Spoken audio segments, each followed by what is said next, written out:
Irmãos, nós fazemos exposições sequenciadas, tanto no Antigo como no Novo Testamento, e hoje nós estamos encerrando uma série de exposições no Novo Testamento. Encerramos hoje a exposição da Epístola de Paulo aos Filipenses.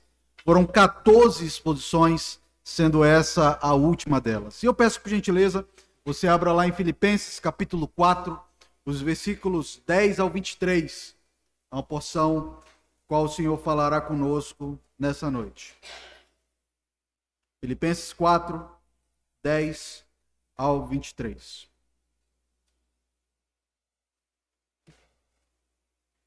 Ouçamos a voz do Senhor que nos diz assim: Alegrei-me sobremaneira no Senhor, porque agora, uma vez mais, renovastes a meu favor o vosso cuidado, o qual também já tinhais antes, mas vos faltava oportunidade. Digo isso não por causa da pobreza, porque aprendi a viver contente em toda e qualquer situação. Tanto ser estar humilhado, como também ser honrado. Em tudo e em todas as circunstâncias já tenho experiência, tanto de fartura como de fome. Assim, de abundância como de escassez. Tudo posso naquele que me fortalece. Todavia, fizestes bem, associando-vos na minha tribulação. E sabeis, também vós, ó Filipenses, que no início do Evangelho, quando parti da Macedônia, nenhuma igreja se associou comigo no tocante a dar e receber, senão unicamente a vós outros. Porque até para Tessalônica mandastes não somente uma vez, mas duas, o bastante para as minhas necessidades. Não que eu procure o donativo, mas o que realmente me interessa é o fruto, que aumente o vosso crédito. Recebi tudo e tenho abundância. Estou suprido, desde que Epafrodito me passou a mão, o que veio de vossa parte, como aroma suave, como sacrifício aceitável e aprazível a Deus. E o meu Deus, segundo a sua riqueza em glória, há de suprir em Cristo Jesus cada uma das vossas necessidades. Ora, o Deus e Pai, seja a glória pelos séculos dos séculos. Amém. Saudai cada um dos santos em Cristo Jesus. Os irmãos que se acham comigo vos saúdam. Todos os santos vos saúdam, especialmente os da casa de César. A graça do Senhor Jesus Cristo seja com o vosso espírito. Oremos, queridos. Bondoso Deus, mais uma vez nos apresentamos diante de Ti em culto, rogando que o Senhor nos ensine a Tua lei, que o Senhor nos ensine por meio da Tua palavra, sendo toda ela útil para correção, para demonstração, para educação na justiça, e nós rogamos que por meio dessa porção da Tua palavra, o Senhor fale conosco. Esse é o nosso pedido em nome do Senhor Jesus. Amém. Queridos, já vimos nas nossas exposições anteriores, aqui na carta de Paulo aos Filipenses, que uma das razões pelas quais Paulo escreveu essa carta foi justamente para agradecer a oferta que os irmãos de Filipos haviam enviado a ele. Devemos lembrar que quando Paulo escreveu essa carta, ele estava lá preso em Roma. E ao saber da situação do amado apóstolo, que estava ali preso, os irmãos da igreja de Filipos decidiram enviar Epafrodito, talvez o pastor da igreja, ou um dos membros da igreja, para ir lá pessoalmente entregar uma oferta ao apóstolo. E diante disso, que esses versículos, já no final da epístola, é uma espécie de recibo, onde o apóstolo Paulo confirma o recebimento do valor enviado pelos irmãos de Filipos. Aqui Paulo não só confirma o recebimento da oferta, mas também expressa a sua gratidão pela forma como os filipenses cuidavam constantemente dele nas suas necessidades. Enquanto ele fala sobre a sua gratidão aos crentes de Filipos, Paulo também afirma que essa oferta não foi apenas uma ajuda pontual, mas era algo constante, era uma atitude constante dos crentes de Filipos em relação a ele. E há algo interessante que podemos perceber aqui nessa passagem. Ao mesmo tempo em que o apóstolo Paulo está agradecendo pela oferta, pelo auxílio que os filipenses enviaram, Paulo também deixa claro uma coisa: eu não estou mandando essa carta para que vocês me mandem mais dinheiro. Eu só estou expressando a minha gratidão. Queridos, ele faz isso demonstrando que sabia viver tanto em condição de fartura como também de escassez. E possivelmente Paulo faz isso, tem esse cuidado, para combater qualquer ideia de que ele agia como um mercenário, como alguém que plantava a igreja apenas para viver às custas das pessoas que estavam ali debaixo do seu cuidado.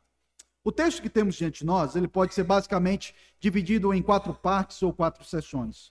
Primeira parte dele, no versículo 10 até o 13, Paulo expressa sua alegria ao Senhor por ter recebido a oferta aos filipenses, mas também afirma que sabe lidar tanto com riqueza como com pobreza.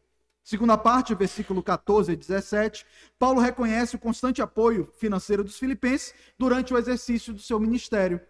Terceira parte, os versículos 18 a 20, Paulo confirma o recebimento da oferta para ele e afirma que o fato dos filipenses serem generosos com ele certamente mostra que o Senhor haveria de suprir os filipenses em todas as necessidades. E por fim, quarta e última parte, os versículos 21 a 23, Paulo apresenta suas saudações finais e, como de costume, invoca a bênção do Senhor sobre a vida dos seus leitores, de maneira específica sobre a vida dos filipenses. Vejamos então a primeira parte do nosso texto, os versículos 10 até o 13, onde Paulo expressa sua alegria ao Senhor por ter recebido aquela oferta dos filipenses, mas ele faz o adendo, que sabe lidar tanto com as situações de riqueza, como também de pobreza. Paulo começa no versículo 10 afirmando: alegrei-me sobremaneira no Senhor, agora, uma vez mais, renovastes a meu favor o vosso cuidado. Aqui o apóstolo Paulo começa expressando a sua alegria pelo fato dos crentes de Filipos terem mandado uma oferta para ele. Ele diz: alegrei-me sobremaneira. Fiquei muito feliz quando chegou Epafrodito aqui com a oferta que vocês enviaram. Mas percebam que a alegria do apóstolo Paulo é uma alegria no Senhor. Alegrei-me no Senhor.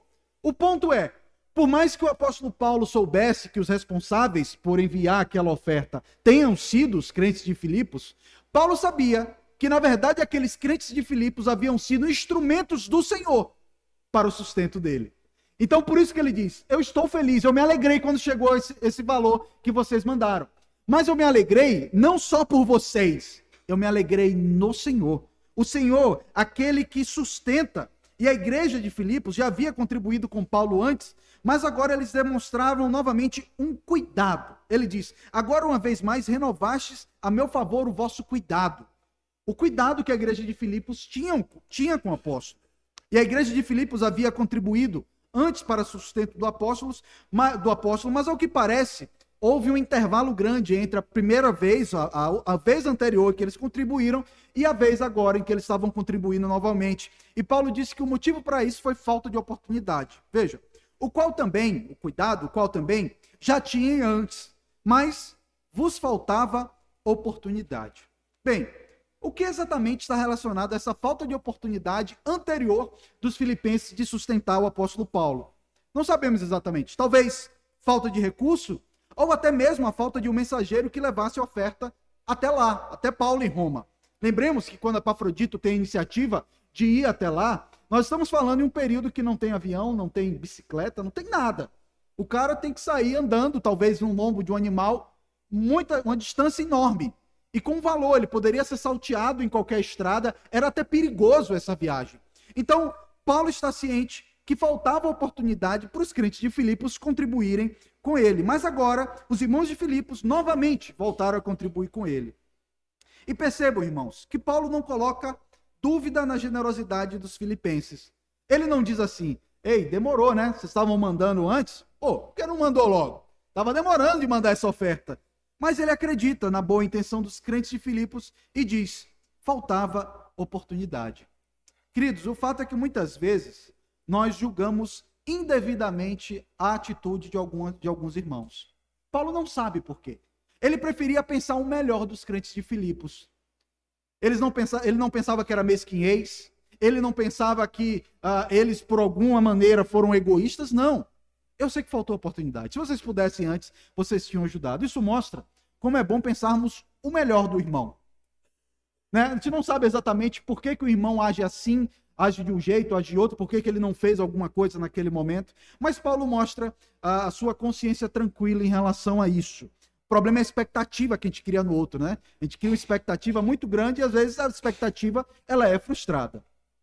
E no versículo 11, Paulo faz uma ressalva sobre o fato de ter recebido a oferta dos filipenses, onde ele mostra que ele não estava desesperado por aquele valor. Por quê? porque ele sabia lidar com qualquer situação. Ainda que os crentes de Filipos não enviassem aquela quantia para ele, ele estava tranquilo, porque ele sabia enfrentar qualquer situação, o que ele fala no versículo 11. Digo isso, essa minha gratidão, o cuidado de vocês, não por causa da pobreza, porque aprendi a viver contente em toda e qualquer situação. Paulo está dizendo aqui que ele não está dizendo tudo isso por causa da pobreza, ou seja, a pobreza aqui pode ser traduzida como também necessitado. Digo isso não porque eu estou necessitado, e ele estava de fato, mas eu não digo isso porque eu estou desesperado, mas o motivo pelo qual Paulo não sentia que estava desesperado por aquela oferta é porque ele aprendeu a viver em toda e qualquer situação. E aqui percebam a palavra que ele usa: aprendi a viver contente em toda e qualquer situação. Queridos, essa palavra contente ou contentamento é só uma palavra muito usada dentro do mundo dos filipenses, dentro do mundo grego, especialmente dentro da filosofia, e de maneira específica dentro da filosofia estoica. Por exemplo, Sêneca, um filósofo estoico, tem em voga, inclusive, a filosofia estoica aí nas redes sociais, ele discorre muito sobre o contentamento. Agora, há uma diferença entre aquilo que Sêneca propõe, ou os estoicos propõem, e o que o cristianismo propõe. Basicamente, o contentamento do estoico, ele é alcançado por aprender a lidar com a adversidade, bem como aquilo que pensamos sobre as nossas necessidades. Vejam, eu tenho um problema, eu tenho uma dificuldade. A dificuldade, ela não é a dificuldade em si. A dificuldade é aquilo que eu deixo a dificuldade se tornar para mim. Estão entendendo? Então, o problema não é o problema. O problema é como eu lido com o problema. Então, dentro da filosofia estoica, o contentamento é saber lidar com resiliência e uma força interna dentro de mim para gerenciar as situações de dificuldade. Então, alguém poderia pensar nisso. Eu posso viver contente em toda e qualquer situação. É isso, deixa eu trabalhar meu mindset, deixa eu deixar minha cabeça em ordem, vou ser resiliente, tal como um estoico, mas dentro do cristianismo não tem nada a ver isso, tá? O contentamento dentro do cristianismo tem uma conotação que significa estar contente em Cristo. Ou seja, eu estou satisfeito nele, independente das circunstâncias. Então, o contentamento cristão, diferentemente do contentamento histórico, parte do princípio da nossa confiança no Senhor. Não é porque eu sou forte que eu vou passar pelas dificuldades tranquilamente, mas é porque o Senhor está comigo que eu vou passar pelas dificuldades com contentamento. Dessa forma, o contentamento cristão aponta para o fato de ser satisfeito em Cristo, estando em necessidade ou em riqueza, estando com tudo certo ou dando tudo errado. Por isso que Paulo diz, ele fala de contentamento em toda e qualquer situação.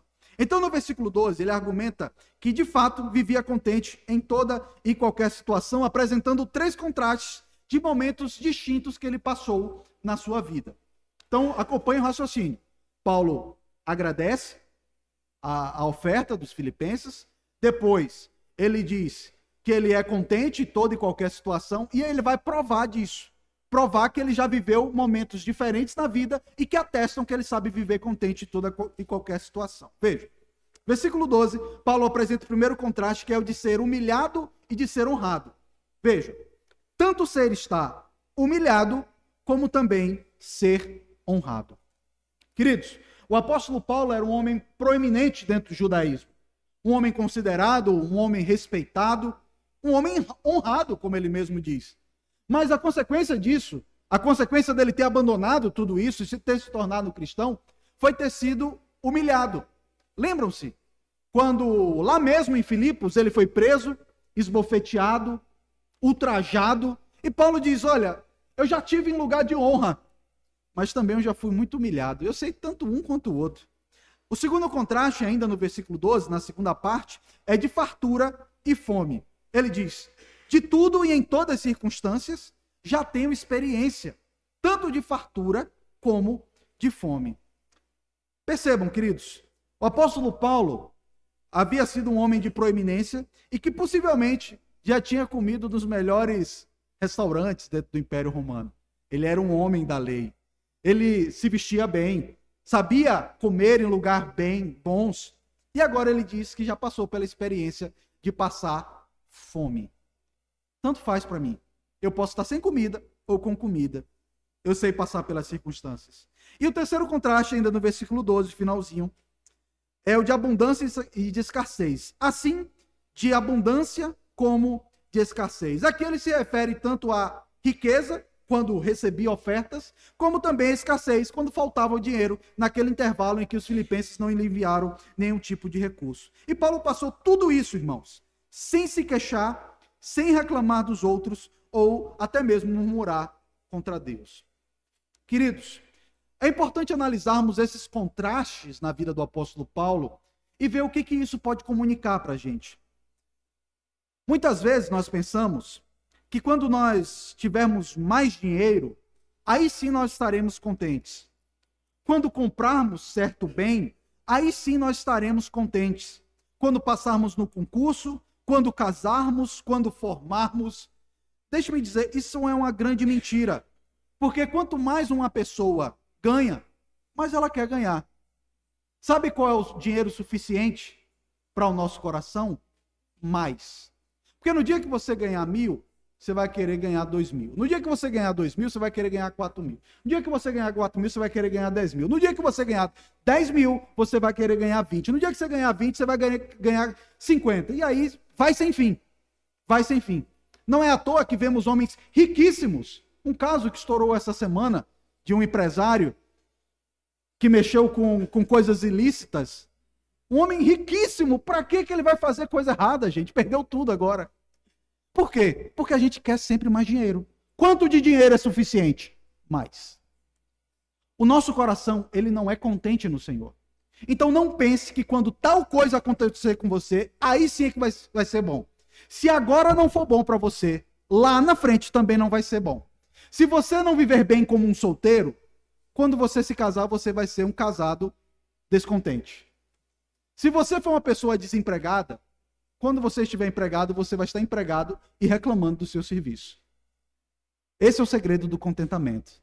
Sei suportar tudo, fome e escassez, honra ou desonra. É isso que o Senhor quer nos ensinar. Queridos, a grande alegria que nós temos é ter o Senhor conosco. Posso afirmar que se nós não conseguirmos nos contentar no Senhor, no momento em que estamos vivendo, certamente nós iremos nos encher de amargura, ódio e rancor. E a consequência disso é estarmos longe do Senhor. No versículo 13, Paulo fala que concluiu depois de passar por situações tão antagônicas, né? Ele fala do contraste, os três contrastes entre humilhado e honrado, em fartura e fome, abundância e escassez, no versículo 12. E aí no versículo 13 ele diz: o que eu aprendi de tudo isso? Tudo posso naquele que me fortalece. Aqui, queridos, é um dos textos mais mal interpretados de toda a Bíblia. Senhor, meu pastor, nada me faltará. A pessoa pensa que Deus vai dar tudo, né? A letra mata, o espírito vivifica. E tudo posso naquele que me fortalece está entre os 3 textos mais mal interpretados em toda a igreja cristã, especialmente dentro do nosso contexto evangélico.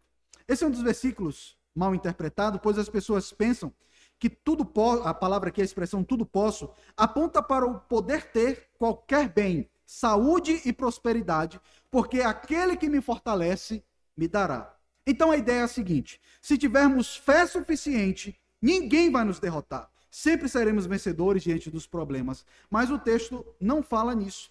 Quando Paulo afirma que tudo pode, ele está afirmando que pode viver contente em toda e qualquer situação. Ou seja, é justamente o contrário do que as pessoas pensam. Porque o que o apóstolo Paulo está interpretando, ou afirmando, ele está deixando claro que podemos passar por crises severas, tal como ele descreveu no versículo 12. Eu posso todas as coisas, ou seja, eu posso suportar a fome, escassez, riqueza e pobreza. Eu posso suportar tudo o que vem, porque Deus me fortalece. Então, o ponto aqui é que ter contentamento até mesmo quando passamos por problemas sérios. Então, se você acha que não suportará passar ou enfrentar um momento difícil na sua vida, saiba que você tudo pode, porque Deus te fortalece em meio às angústias. Como que uma mulher que enterra um filho, ou um homem que enterra o filho, pode encontrar consolo? Tudo posso naquele que me fortalece.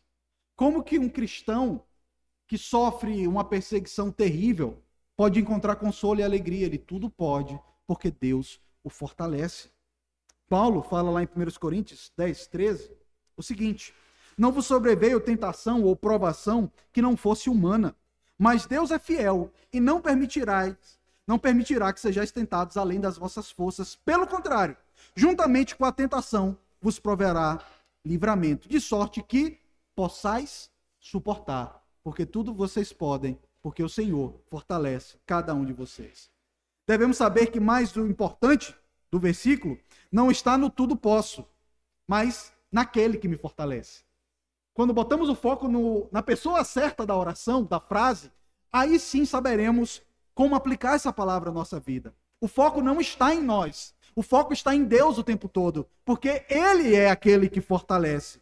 Ou seja, a força para enfrentar a situação com contentamento não vem de nós, tal como pensavam os estoicos, porque nós não temos força para suportar as adversidades, mas vem do próprio Cristo que nos fortalece. Nós, de fato, somos pequenos, fracos, mas aquele que nos fortalece e nos sustenta, ele é grandioso, ele é poderoso. E nós podemos todas as coisas, não por uma força que é em nós, tal como propunham os estoicos, mas por causa do Deus que está conosco. Somos fortalecidos por Cristo, lendo a palavra, orando, buscando ter comunhão com Ele. E devemos lembrar que estar honrado, ter fartura e abundância também pode nos derrubar. Lembremos isso. Porque se a gente for olhar, né, ninguém quer pobreza, ninguém quer escassez. Todo mundo quer estar honrado, todo mundo quer fartura e todo mundo quer abundância.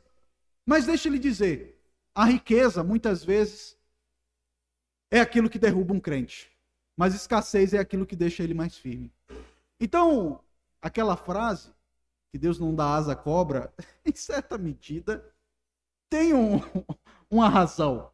Tem uma verdade por trás disso. Deus não vai dar asa para você voar para longe dele.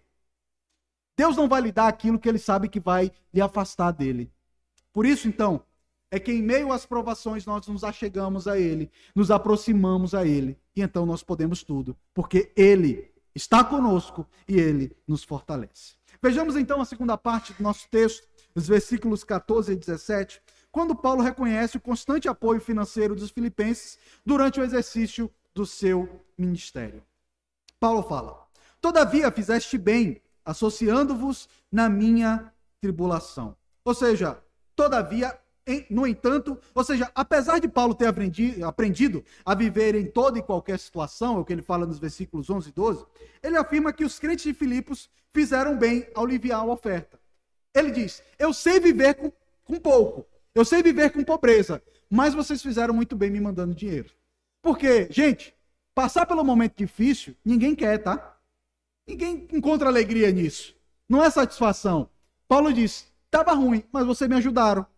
E foi bom da parte de Deus. E o Paulo diz que eles se associaram ou se uniram a Paulo nas tribulações ao lhe enviar uma oferta. E no versículo 15, ele diz que a igreja de Filipos foi consistente nesse apoio. Vejam: e sabeis também vós, ó filipenses, que no início do evangelho, quando parti da Macedônia, e aqui lembremos, essa expressão da Macedônia era a região onde ficava a igreja de Filipos. Lembra que lá em Atos é descrito que aparece um varão macedônio, passando diante de Paulo, dizendo: vem, ajuda-nos. Tá? Então Paulo saiu da Macedônia quando saiu de Filipos. Então ele fala que quando eu saí da Macedônia, quando eu parti do meio de vocês, nenhuma igreja se associou comigo no tocante a dar e receber, senão unicamente vós outros. Paulo fala aqui que a igreja de Filipos o ajudou desde quando ele saiu de Filipos, até depois de ele fundar a igreja, no início do evangelho, quando ele partiu da Macedônia. Também deixa claro que os filipenses foram a única igreja em dezenas que Paulo fundou ali naquela região da Macedônia, que se associou a ele em dar e receber. Veja o que ele fala: nenhuma igreja se associou comigo no tocante a dar e receber, senão unicamente vós outros. E essa expressão, ela é importante de ser entendida: dar e receber. Queridos, Paulo não estava mais lá em Filipos, mas mesmo assim os crentes de Filipos de maneira consistente, mandavam ofertas para Paulo. Então, em que exatamente os crentes de Filipos recebiam?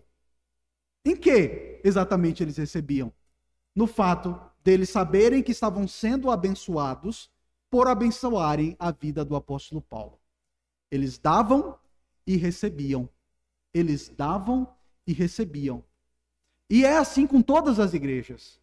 À medida, irmãos, que nós somos abençoadores dos missionários, daqueles que estão no campo, tenha certeza que a igreja não só dá, a igreja recebe.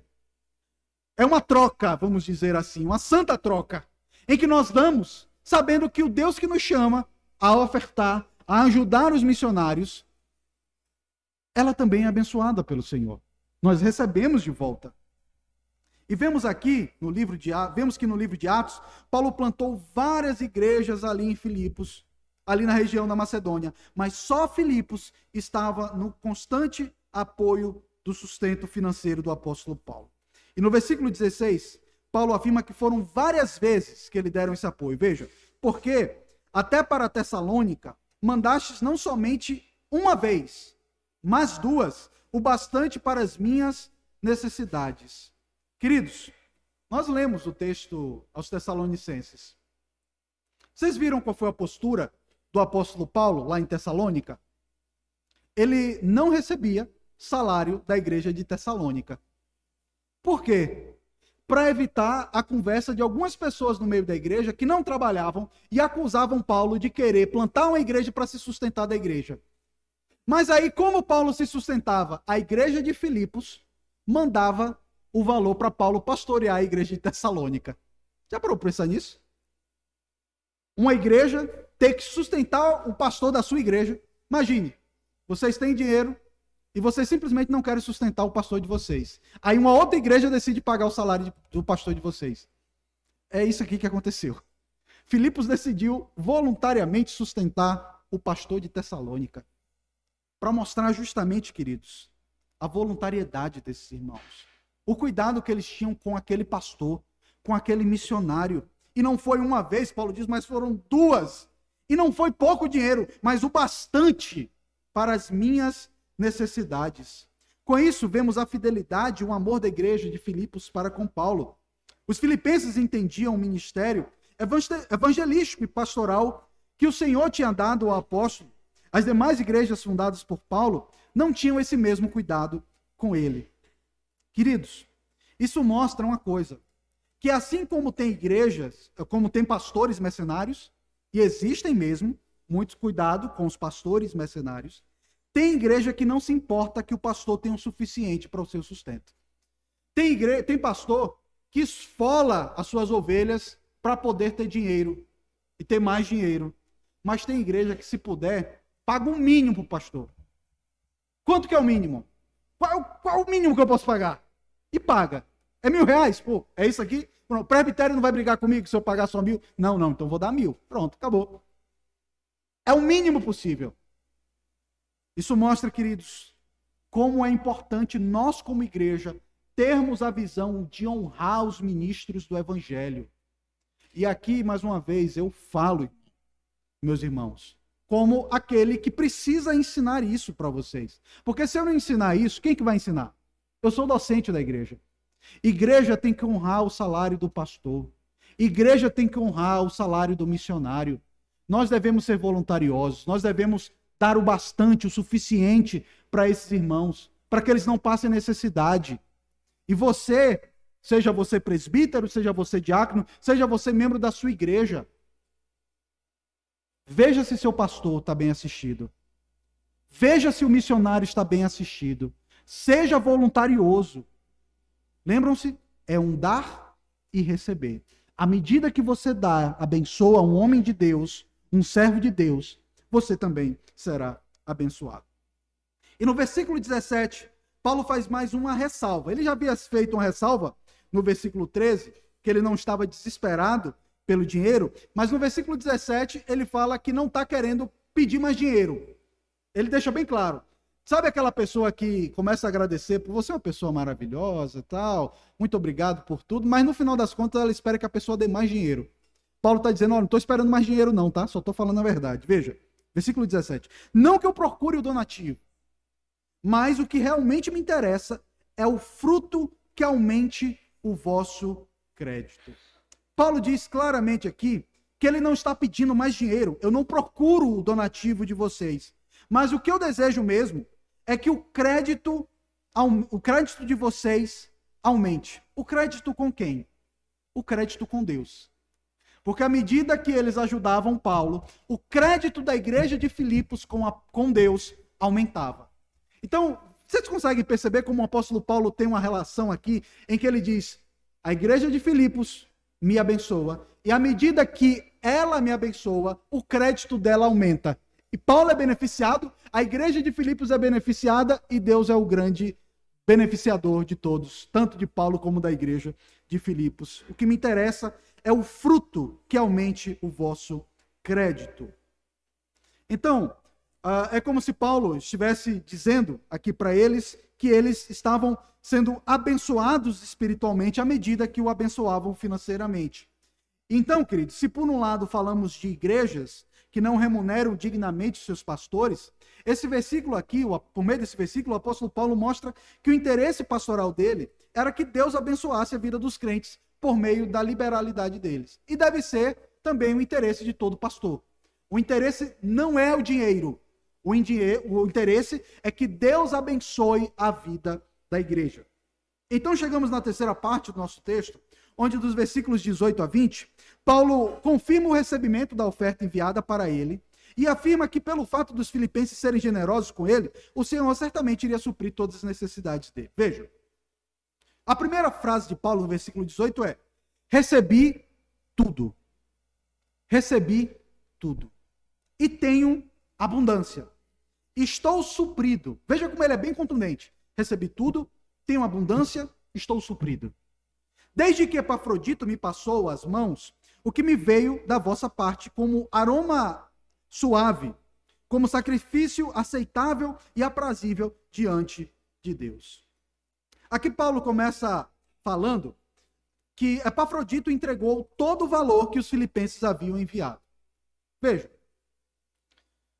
os crentes de Filipos poderiam ter levantado 10 dinheiros, sei lá, 10 reais para dar para Paulo. Epafrodito podia chegar lá e dar 8. Tinha dado a oferta? Deu. Mas deu tudo? Não. Por isso que Paulo diz, olha, Epafrodito me deu tudo. Sabe por quê, irmãos? Quando Epafrodito voltasse para Filipos, qual é a garantia de que ele tinha agido com lisura? Se alguém levantasse no meio da igreja e dissesse, ó, Epafrodito pegou parte do dinheiro que a gente mandou para Paulo. E aí, para provar que não? Ia ser a palavra da pessoa contra de Epafrodito. Paulo, sabendo como é a igreja, sabendo como é o coração do ser humano, ele diz, protegendo Epafrodito, que recebeu tudo. Ele me deu o valor inteiro, não pegou nada para ele. E ele ainda diz, e tenho abundância. Isso que vocês já me mandaram já é muito para mim. Então, diante dessa situação, ele diz, estou suprido. Então, queridos, vejam esse cuidado de Paulo. O que isso pode nos ensinar? Isso mostra, queridos, o quanto que é importante a lisura no trato com o dinheiro da igreja. Isso é muito importante para que isso não se levante fofoca no meio do povo de Deus. Nesse texto aqui nós estamos falando de dinheiro, de sustento de pastor, da igreja que dá oferta, mas precisamos falar também da lisura na forma como gerenciamos esse dinheiro. O cuidado para que o bom nome daqueles que estão com dinheiro na mão seja zelado. Nós mesmos temos um tesoureiro e temos uma comissão de exame de contas. Por quê? Para a proteção do próprio tesoureiro da igreja. Porque se alguém diz que houve alguma improbidade, qual é a prova? Nós temos 3 outros irmãos que olharam tudo para zelar pelo bom nome do irmão que é o tesoureiro. E como nós precisamos de ter cuidado com o dinheiro. Gente, dinheiro é problema. Dinheiro é problema até no meio da igreja. Então, quanto mais formos cautelosos, quanto mais formos prudentes e transparentes no uso do dinheiro da igreja, melhor. É por isso que ali no fundo você pode ver quanto entra e quanto sai da igreja. Dinheiro da igreja é um dinheiro santo, é dinheiro sério. E é por isso que nós precisamos ter sempre lisura. E Paulo parte desse princípio. Lisura no trato do dinheiro da igreja. O dinheiro da igreja é o dinheiro da viúva. É o dinheiro daquele que se esforçou para trabalhar o mês todo. É por isso que eu sou muito cauteloso quando chega alguém pedindo dinheiro na igreja. Porque a gente pega uma pessoa que está lá, como diz o texto que a gente leu, de Tessalônica, em que as pessoas estavam deixando de trabalhar, e a pessoa chega na igreja para pedir dinheiro. E chega para pedir dinheiro sem fazer nada. Mas o dinheiro da igreja é suado. Não é isso? O dinheiro que você entrega aqui não é o dinheiro suado, que você se esforçou para ter? Então, nós temos que tratar com seriedade o dinheiro da igreja. Para quem a gente dá, para quem a gente ajuda, mas não é com ganância, não é com avareza que a gente usa o dinheiro da igreja, é com generosidade para com aqueles que trabalham em prol da igreja e para com aqueles que são necessitados. E Paulo fala sobre essa oferta dos filipenses, que ela veio da vossa parte, da parte deles, como um aroma suave, como um sacrifício aprazível a Deus. A linguagem de Paulo aqui é a linguagem do Antigo Testamento, o vocabulário do sacrifício, em que um animal ele era queimado e havia também um incenso em todo aquele processo. Então, churrasco não é cheiroso? Então, o templo tinha um cheiro bom de churrasco, porque era carne assando o tempo todo. Além disso, se queimava um incenso, lembra-se? Lá dentro do tabernáculo, então aquele lugar era cheiroso. E Paulo está dizendo que a atitude deles foi uma atitude de quê? De adoração a Deus. Dar o dinheiro para a igreja é uma atitude de adoração a Deus. E é por isso que a gente faz essa entrega da oferta, do dízimo, aonde? No culto. Então Paulo diz que todas as vezes que a igreja ela é generosa, isso chega às narinas do Senhor como algo agradável. É, claro, uma linguagem figurativa, o Senhor não tem nariz, o Senhor é espírito, né? Mas é uma imagem para descrever como o Senhor se alegra quando a igreja ela é generosa. E no versículo 19, Paulo sabia que consequência dessa generosidade dos filipenses seria a bênção de Deus sobre eles. Veja, e o meu Deus, segundo a sua riqueza em glória, há de suprir em Cristo cada uma das vossas necessidades. O que Paulo está dizendo é que Deus vai suprir em Cristo cada uma das necessidades daqueles que contribuíram fielmente com o seu ministério missionário. Visto que Deus iria suprir a necessidade dos filipenses, só restava a Paulo uma expressão de louvor a Deus. Veja como ele fala no versículo 20. Ora, o nosso Deus e Pai seja a glória pelos séculos dos séculos. Amém. Ele reconhece que aquele mesmo Deus que supre todas as nossas necessidades deveria ser glorificado, louvado e adorado. Então chegamos na quarta e última parte do nosso texto, onde nós percebemos nos versículos 21 a 23 que Paulo apresenta as suas saudações finais e, como de costume, invoca a bênção do Senhor sobre a vida dos filipenses. E agora são os nossos últimos instantes nessa carta tão preciosa. Versículo 21, Paulo pede em seu nome que cada um dos crentes fossem saudados. Versículo 21. Saudai cada um dos santos em Cristo Jesus. Por que saudar cada um dos santos? Irmãos, vocês se lembram que algumas exposições atrás nós falamos da briga entre Evode e Sintique? Paulo está deixando bem claro que ele não é do time Evódia. Ele não é do time Sintique. Ele diz, eu estou saudando cada um. A Evódia, a Sintique e a cada um da igreja, porque eu não quero essa confusão no meio de vocês. Eu saúdo a cada um de vocês em Cristo. E ele ainda fala no finalzinho do versículo 21. Os irmãos que se acham comigo vos saúdam. Aqui ele está falando de Epafrodito, que ainda estava lá com ele, de Timóteo também, que no início da carta Paulo fala que estava ali com ele, e possivelmente também os crentes de Roma que mandavam a saudação para a igreja de Filipos. E Paulo continua no versículo 22. Todos os santos vos saúdam, falando então dos crentes de Roma, e especialmente os da casa de César. Aqui esses da casa de César é uma referência àqueles que trabalhavam para o imperador César. Lá no capítulo 1, versículo 13, nós vemos que Paulo estava preso e lá ele era guardado por um guarda da guarda pretoriana, porque ele era um preso político.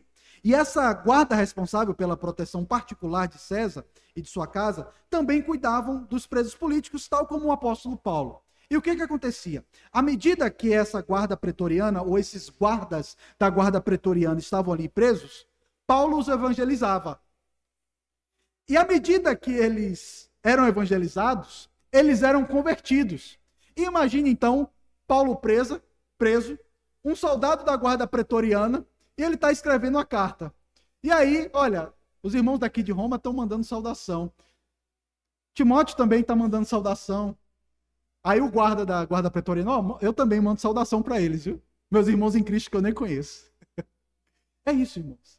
Os da casa de César, aqueles que estão lá, mandam saudações para vocês também. Vem como é inusitado a forma como o Senhor age. O Senhor agindo, convertendo gente, tudo isso pela prisão do apóstolo Paulo. Como Deus estava abençoando a guarda pretoriana, Deus estava abençoando Paulo, Deus estava abençoando Epafrodito, Deus estava abençoando os filipenses, Deus estava abençoando todo mundo. E não era fácil, tudo aquilo, toda aquela circunstância era difícil. Mas a expressão de Paulo é: tudo posso porque Deus me fortalece. Nós podemos enfrentar todas as situações porque Ele está conosco. Ele nos fortalece. E ele conclui, impetrando a bênção: a graça do Senhor Jesus seja com o vosso espírito. Queridos, eu quero concluir a nossa exposição de hoje e a nossa exposição em toda a carta de Paulo aos Filipenses com 4 aplicações, como de costume. A primeira aplicação é que, como igreja de Cristo, devemos ser sempre transparentes e proativos em tratarmos com clareza sobre o dinheiro da igreja. Aqui, queridos, vemos o cuidado que Paulo teve ao tratar sobre o dinheiro. Aqueles que estiveram aqui na semana passada, ouviram fazer uma pregação falando sobre dízimo. E aqui parece que providencialmente o Senhor está querendo completar aquilo que eu falei na semana passada. Se por um lado, expondo as Escrituras, eu convoquei os irmãos a serem fiéis na entrega no dízimo da oferta, agora também eu estou, por meio da palavra de Deus, convocando os irmãos a quererem e tratarem o dinheiro da igreja com toda lisura. Paulo aqui dá o recibo de tudo o que ele havia recebido. Busca ter clareza do fato de que ele recebeu todo o valor. E isso é uma necessidade na vida da igreja. Meus queridos, hoje temos tantos escândalos nas igrejas, porque a forma como as finanças delas é tratada é obscura. Você não sabe exatamente quanto entra, você não sabe quanto sai, você não sabe quem é o tesoureiro, você não sabe quanto o pastor ganha, você não sabe de nada. E essa clareza é muito importante, porque lá fora sempre acusam a igreja de desonestidade na gestão das finanças. Já perceberam isso? Sempre acusam a igreja disso. E como igreja, sempre precisamos desse cuidado para evitar fofocas sobre a honestidade da nossa igreja. E vocês sabem, irmãos, como a sua igreja local, ela busca ter cuidado na gestão financeira. E é por isso que você, como membro dessa igreja, deve ser muito cuidadoso em zelar pelo bom nome da sua igreja. Muitas pessoas olham para a sua igreja local como se fosse qualquer outra igreja, tal como aquelas que pregam a teologia da prosperidade. Mas você conhece como é as finanças da sua igreja. Zele pelo bom nome da sua igreja. Não é só buscando lisura e honestidade no trato com o dinheiro, mas defenda o nome da sua igreja. Defenda a honestidade. Se você tem alguma dúvida sobre as finanças da sua igreja, está ali no fundo. Até você que não é membro, se quiser ali olhar, fica à vontade. Porque tem que ter lisura. O dinheiro da igreja é um dinheiro santo. A segunda aplicação é que as igrejas devem, em amor, zelar para que os seus pastores tenham as suas necessidades supridas. Meus irmãos, confesso que tratar sobre salário pastoral é uma das coisas que me deixam mais desconcertados no ministério. Mas como eu falei anteriormente, se eu não ensinar, quem é que vai ensinar? Sou eu que tenho que fazer esse trabalho. As igrejas devem sustentar os seus pastores, especialmente os bons pastores, aqueles que se afadigam na palavra com alegria. E mais, vejam isso como uma oferta que agrada ao Senhor. Todas as vezes que a igreja honra o compromisso com o pastor, dá um salário digno para o pastor, o próprio apóstolo Paulo diz que isso sobe com um aroma agradável nas narinas do Senhor. Agrada ao Senhor honrarmos aqueles que exercem o pastorado agrada ao Senhor exercermos o cuidado com aqueles que vão para o campo missionário. E a Bíblia fala de diversas vezes que a igreja deve ser generosa com aqueles que o servem no ensino. Se os irmãos lerem depois 1 Coríntios 9, 7 a 14, virão como o apóstolo Paulo trata isso. Ou até mesmo 1 Timóteo 5, 17 e 18, devem ser considerados merecedores de dobrados honorários os presbíteros que presidem bem, com especialidade os que se afadigam na palavra e no ensino, pois a Escritura declara: não amordaces o boi quando pisa o trigo, e ainda o trabalhador é digno do seu salário. Alguns homens de Deus abandonam, irmãos, carreiras brilhantes. Eles abdicam da possibilidade de buscar riqueza para poder servir a igreja de Cristo. Tanto que nessa relação entre igreja e pastor, algo interessante que eu li é que em algumas igrejas batistas, diferentemente de nós, presbiterianos, que nós fazemos uma eleição para um período, e durante aquele período, aquele pastor, ele é pastor da igreja, nas igrejas batistas e nas igrejas reformadas fora do Brasil, é diferente. O pastor, ele é eleito na igreja e ele é pastor da igreja até a morte. Ele é pastor da igreja até a morte. E no momento em que ele chega na igreja, é feito um pacto, por escrito, entre a igreja e o pastor. E o pacto é justamente o seguinte: o pastor vai cuidar da igreja e a igreja vai cuidar do pastor. O pastor abençoa espiritualmente a igreja e a igreja abençoa materialmente o seu pastor. Então vejam essa relação entre igreja e pastor como um pacto. O pastor cuida de vocês. O pastor alimenta vocês. Por outro lado, vocês cuidam do pastor. Vocês alimentam o pastor. É uma relação entre um povo e um homem que Deus estabeleceu como pastor. E é por isso, então, queridos, que a igreja ela deve ser generosa. Eu quero estimular vocês a verem a igreja de Filipos como um exemplo de igreja que cuidava e sustentava daqueles que alimentavam com a palavra. Isso deve ser feito, queridos, é importante fazer essa observação, não apenas quando esses homens estão ativos no ministério, mas também quando eles necessitam do apoio da igreja.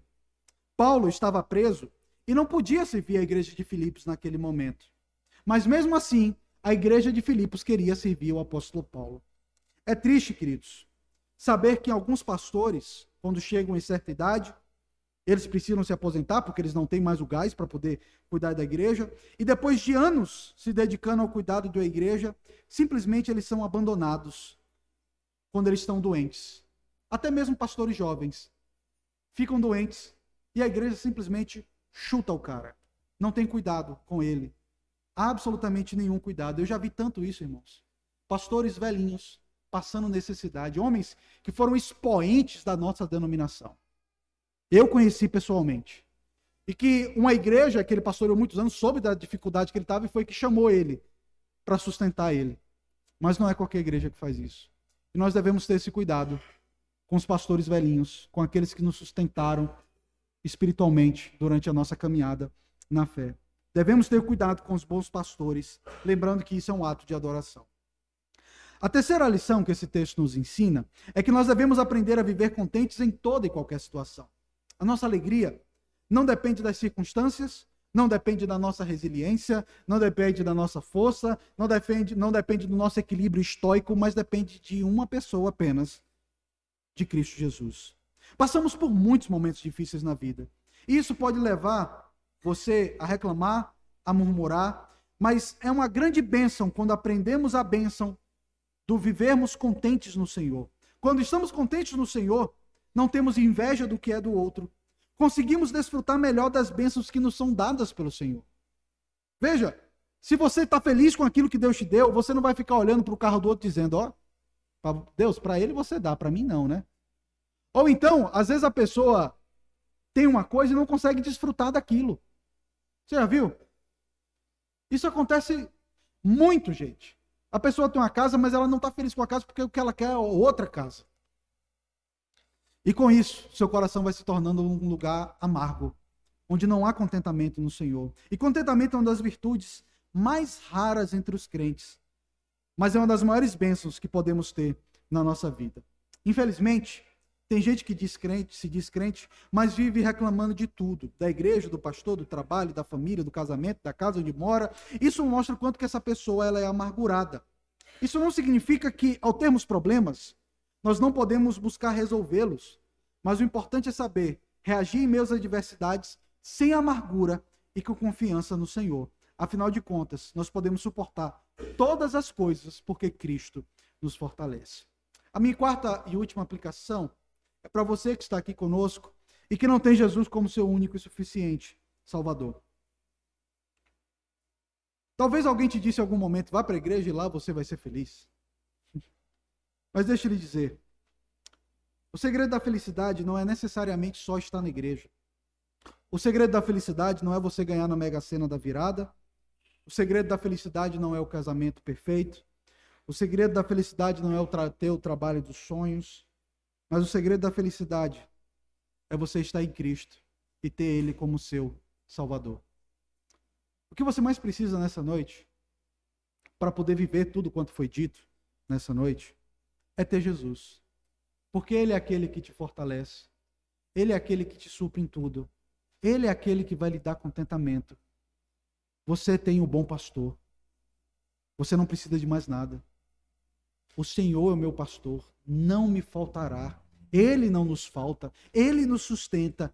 E é esse mesmo pastor que nessa noite lhe chama ao arrependimento do seu pecado, a você crer nele e encontrar nele a verdadeira alegria, a verdadeira satisfação, que absolutamente nenhuma outra coisa nessa vida pode lhe dar, a não ser Jesus Cristo. Que Deus nos abençoe, queridos. Vamos orar. Senhor, muito obrigado por essa palavra, pelo fato do Senhor nos ensinar, por meio da Sagrada Escritura, a como cuidar do dinheiro da igreja, a como cuidarmos dos oficiais da igreja. E também, Senhor, o Senhor nos ensina a estarmos contentes em Ti. Que o Senhor tenha misericórdia de nós por todas as vezes que reclamamos. Às vezes estamos fartos, com a barriga cheia, uma despensa cheia, uma casa confortável, um carro bom, uma estrutura boa, uma igreja boa, e mesmo assim, só lamúrias e murmurações é aquilo que se acha nos nossos lábios.